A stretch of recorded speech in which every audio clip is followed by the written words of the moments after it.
Assalamualaikum warahmatullahi wabarakatuh. Perkenalkan, saya Sundari dari Prodi D3 Kebidanan Universitas Bengkulu akan memberikan tutorial pengisian kohort ibu dan bayi. Selamat menyaksikan. Ini adalah contoh register kohort bayi. Berikut cara pengisian register kohort bayinya. Yang pertama yaitu posyandu. Yaitu posyandu suka kamu, misal Desa Sukamerindu, Puskesmas Lingkar Barat,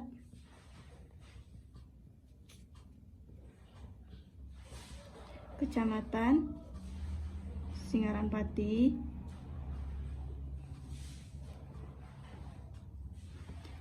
Kabupaten atau Kota Bengkulu, Provinsi Bengkulu. Yang pertama isi nomor urut, misal nomor urut 1, kemudian nik bayi,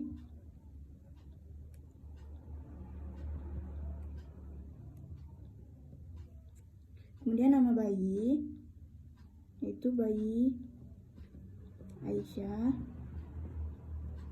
kemudian tanggal lahir bayi, yaitu tanggal 5 bulan 2 2018, jenis kelamin bayi perempuan, kemudian nama ibu, nama ayah, kemudian alamat,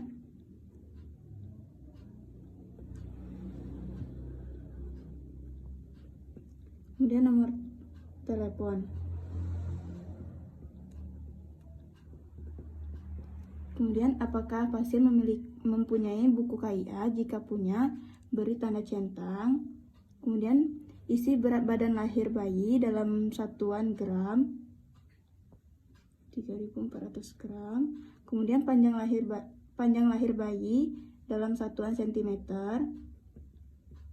Pada kolom ke-10 yaitu saat lahir sampai dengan 5 jam. Yang pertama isi kode tempat pelayanan, dan karena bayi tersebut lahir di bidang praktik mandiri maka kode pelayanannya adalah UPS. Kemudian isi kondisi saat bayi lahir, apakah terdapat komplikasi atau tidak. Jika tidak maka kosongkan. Dan kemudian isi kode pelayanan yang didapat, yaitu IMD, Fitka, kemudian pemberian salep mata atau bisa disingkat dengan SM, dan apabila bayi meninggal tulis positif atau tanda plus, jika tidak maka kosongkan. Kemudian isi kunjungan neonatal, yaitu yang pertama 6 sampai dengan 48 jam, yaitu isi tanggal dan bulan pelayanan, itu tanggal 5 bulan 2 2018. Kemudian isi kode tempat pelayanan, yaitu UPS. Kemudian isi tanda bintang jika bayi sehat. Jika bayi sakit maka jelaskan diagnosis penyakit. Dan kemudian isi status perkembangan, yaitu DS bila hasil SDI DTK sesuai. Kemudian kunjungan neonatal yang kedua, yaitu sama seperti kunjungan neonatal yang pertama, isi tanggal dan bulan pelayanan,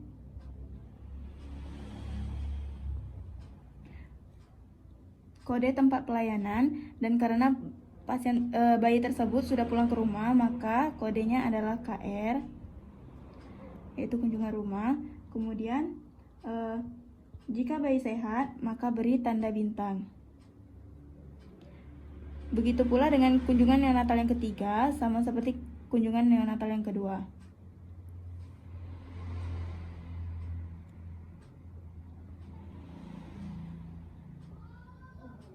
Selanjutnya adalah kunjungan neonatal per 3 bulan.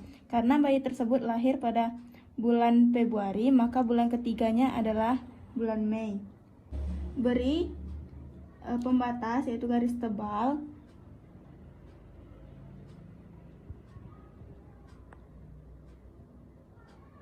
Kemudian isi tanggal pelayanan,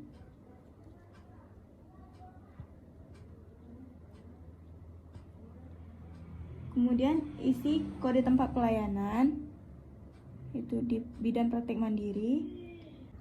Kemudian isi kode pelayanan, yaitu pelayanan apa yang kita berikan, yaitu mendeteksi pada triwulan kedua. Kemudian isi berat badan bayi dalam kilogram.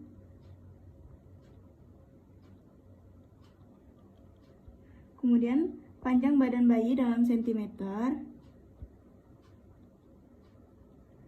Kemudian isi kode kondisi bayi, yaitu status gizi berdasarkan standar antropometri WHO, yaitu bila gizi bayi normal tulis GN,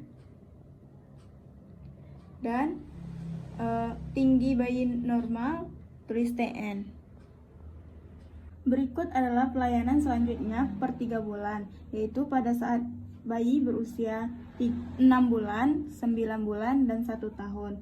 Dan karena status perkembangan bayi, yaitu hasil SDI-DTK-nya sesuai dan telah dideteksi sebanyak 4 kali, maka beri tanda kotak pada deteksi keempat.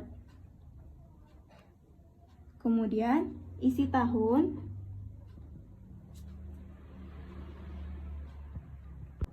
Pada kolom 38 atau kolom keterangan diisi dengan resume pelayanan kesehatan bayi sesuai standar pelayanan minimal. Pada penimbangan diisi dengan L atau lengkap jika bayi telah mendapatkan pelayanan penimbangan berat badan sedikitnya 8 kali per tahun.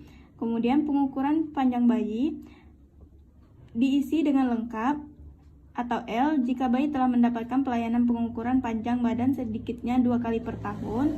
Kemudian perkembangan diisi dengan L atau lengkap jika bayi mendapatkan pelayanan pemantauan perkembangan sedikitnya 2 kali per tahun. Kemudian vitamin A diisi dengan L atau lengkap bila bayi 6-11 bulan telah mendapatkan vitamin A biru pada bulan Februari atau Agustus. Kemudian imunisasi diisi dengan lengkap apabila bayi telah menerima imunisasi dasar lengkap sesuai dengan usianya. Dan pada MTBS, M diisi jumlah layanan MTBS diterima bayi, dan S diisi jumlah kunjungan sakit tidak dilayani MTBS. Dan pada lain-lain dapat diisi keterangan baru atau bayi pindah domisili maupun keterangan lain jika diperlukan.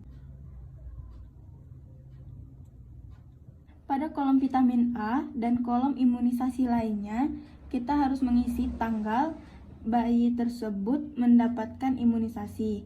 Dan pada vitamin A, bayi tersebut mendapatkan imunisasi pada tanggal 17 Agustus 2018. Pada kolom HB0, bayi tersebut mendapatkan imunisasi pada tanggal 5 Februari 2018. Kemudian BCG, bayi tersebut mendapatkan imunisasi pada tanggal 6 Maret 2018. Dan polio tanggal 6 bulan Maret 2018. Begitu pula dengan imunisasi-imunisasi lainnya.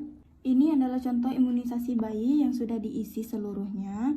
Kemudian pada kolom 46, jika bayi sudah mendapatkan imunisasi dasar lengkap, maka berikan tanda checklist. Dan pada kolom terakhir atau kolom kematian, jika bayi meninggal, isi tanggal, bulan, dan tahun kematian bayi, dan tempat kematian bayi beserta dengan penyebab kematian. Karena bayi tersebut masih hidup dan sehat, maka tidak usah diisi. Selanjutnya, pengisian kohort ibu, dan ini merupakan contoh kohort ibu yang telah diperbesar agar kita mudah dalam melakukan pengisiannya. Yang pertama, isi terlebih dahulu nama puskesmas,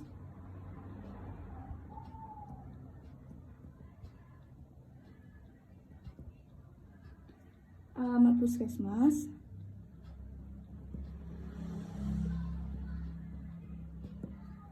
kemudian nomor telepon.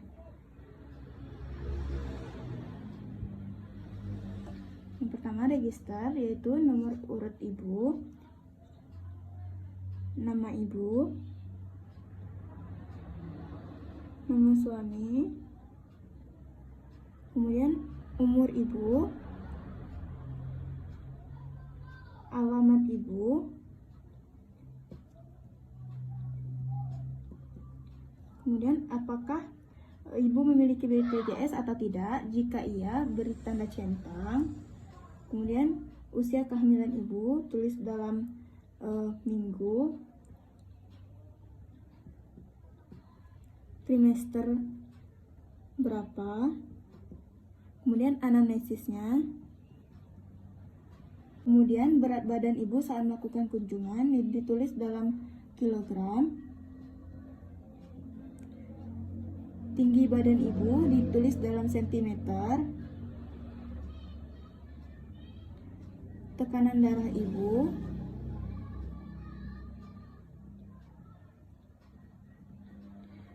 TFU ibu, ukuran lila ibu, kemudian status gizi. Jika gizi ibu baik, beri tanda N, yaitu normal. Kemudian refleks patella, apakah positif atau negatif. Kemudian DJJ,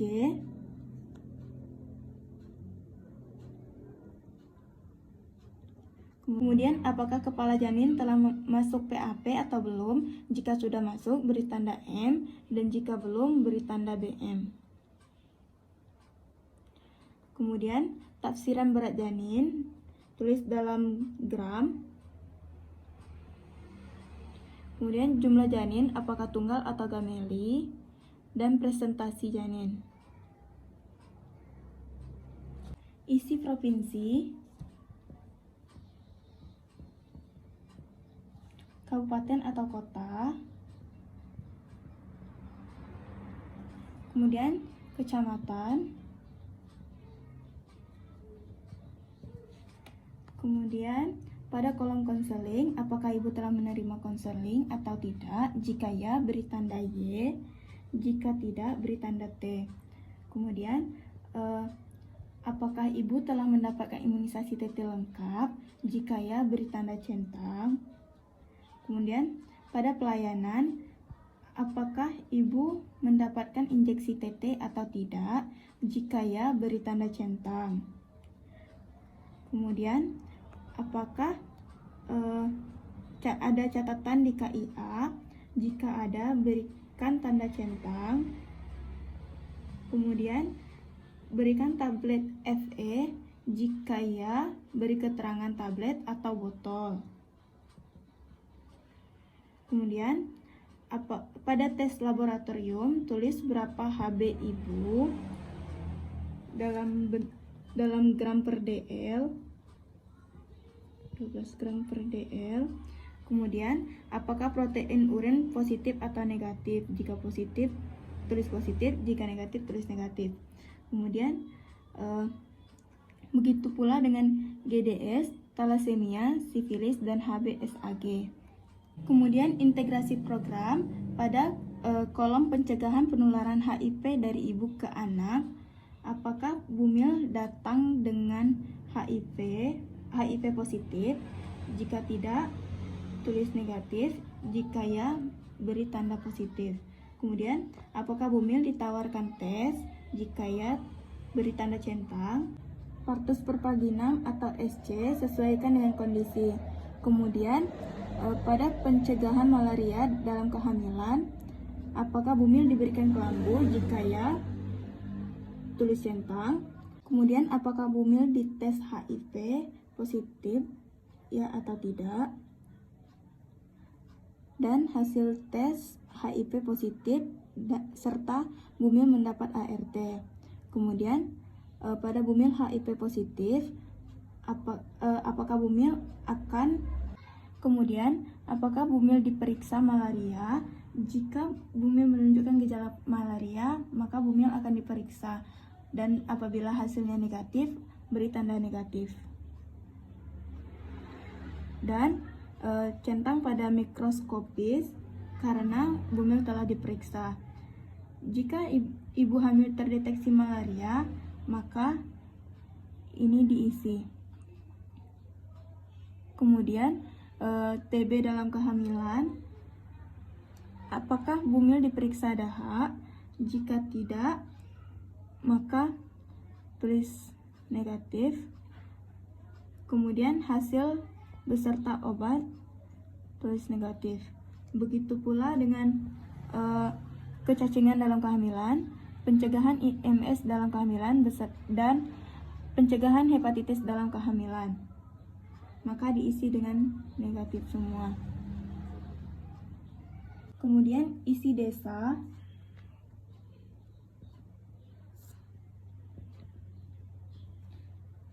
bidan,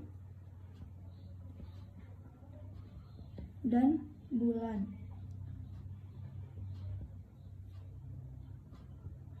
Pada saat dilakukan ibu hamil diperiksa. Kemudian apabila ibu hamil resiko terdeteksi, siapa yang mendeteksi risiko tersebut? Apakah nakes atau non-nakes? Jika nakes, beri tanda centang. Kemudian apakah ibu hamil tersebut mengalami komplikasi seperti HDK, abortus, perdarahan, infeksi, KPD, atau lain-lain? Maka centang. Jika tidak, maka tidak usah diisi. Kemudian jika ibu hamil tadi mengalami komplikasi, maka lakukan kegiatan rujukan. Kegiatan rujukan tersebut dirujuk ke fasilitas kesehatan seperti puskesmas, RB, RSIA atau RSB, RS atau lain-lain.